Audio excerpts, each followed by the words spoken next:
Most men walk through life carrying a belief that absolutely destroys their chances with women. It's the belief that if you treat her better, if you give more of yourself, if you shower her with attention, then she'll finally choose you. That's the fairy tale. That's what movies, society, and even your own family may have taught you growing up. But here's the shocking reality. Women almost never chase the man who worships them. Think about it for a second. You've seen this play out in high school, in college, even in your workplace. The guy who bends over backwards for her, who responds to every text in seconds, he gets ignored. He gets labeled sweet or nice, but never irresistible.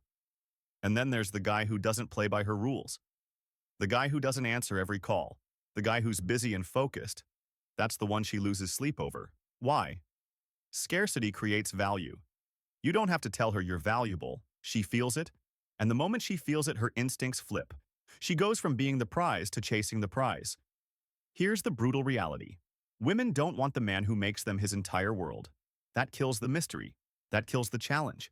What they want, what lights up their emotions, is the man who already has a world of his own and might just allow them into it if they prove themselves worthy. That's the man she chases. But countless men never learn this. They keep playing the nice guy game and end up hurt and frustrated when she walks away. So here's the choice you face. Keep living as the guy who gives and gives, only to be overlooked. Or step into the role of the man who doesn't need her and watch her start chasing you. And the craziest part? This isn't random. It's basic psychology. Once you recognize it, you can't unsee it. Here's the part most men never hear about. And it's the real engine behind why women chase men who act like they're nothing. It all comes down to psychology, raw, primal wiring that's been there for thousands of years. From an evolutionary standpoint, women are drawn to men who demonstrate scarcity. Not scarcity of money or looks alone, but scarcity of attention. When a man's time and validation are rare, women instinctively classify him as higher value. It's the same reason diamonds are more desired than pebbles. Both are just rocks, but one is rare, the other is everywhere. The man who doesn't hand out validation like candy becomes the diamond. Psychologists call this the principle of scarcity and variable reward. When something isn't guaranteed, the brain actually gets addicted to pursuing it. Think about gamblers. They don't win every time, but the uncertainty keeps them pulling the lever. Women respond to men the same way.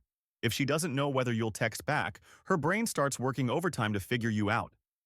That mystery creates obsession. By giving constant validation, you remove all challenge. And that's how you get put in the friend zone. Women, whether consciously or not, are always scanning for clues of male status.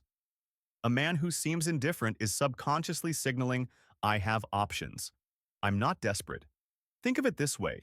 When a celebrity ignores fans, it doesn't make them less attractive. They become more magnetic. The same principle applies in everyday relationships. The man who treats his own time and energy as gold naturally triggers a woman's competitive instincts. She wants to earn it. She wants to prove herself worthy. But here's the dangerous reality. Most men sabotage themselves by overgiving, over-explaining, and over-chasing. They hand away their power because they're afraid of losing her. And in doing so, they lose her respect, and eventually, her attraction. Women don't just want love. They want to feel like they won your love. And if you don't understand that psychology, you'll always end up being the man who gives too much and gets nothing in return. So either learn the hidden psychology that makes her chase, or keep repeating the cycle of being the man she overlooks. Early dating isn't just chemistry, it's calibration. People, including some women you'll meet, will probe for your center. They'll poke at your boundaries, they'll watch how you handle silence, they'll notice how fast you fold when emotions run hot. These aren't always malicious tricks. Often, they're instinctive checks for stability and leadership. Do you need constant reassurance? Or can you hold your line without drama? Are you grounded, or are you spinning? The tests can look like indifference, delayed replies, lukewarm energy after a great date, a sudden change of tone to see if you panic. They can look like drama, a sharp comment, a small argument blown bigger than it should be, a flirty interaction with someone else in front of you to measure your composure. What matters isn't the specific move, it's your response. If you sprint to fix, explain, placate, and beg, you telegraph that your emotional thermostat is controlled by someone else's mood. That's the moment attraction starts sliding downhill. But when you remain calm, when you respond instead of react, you flip the frame. You show that your attention is scarce because your life is full. You show that your time is valuable because your mission matters. You show that your approval can't be bought with pressure or provocation. That steadiness reframes you as the prize, not because you're playing cold games, but because you're not for sale emotionally. People respect what doesn't scramble for acceptance. Power in relationships isn't about shouting the loudest or winning every argument. It's about emotional regulation and consistent standards. When indifference shows up, don't lunge for validation. When drama flares, don't add gasoline. Keep your voice low, your boundaries clear, and your day intact. "I'm not available for chaos" is a message you deliver with behavior, not speeches. Remember, the person who can walk away with peace holds the power. Not because they're threatening to leave, but because they know they'll be fine if they do. Some women will feel that energy and lean in, because it signals safety and strength. Others will escalate to pull you off center.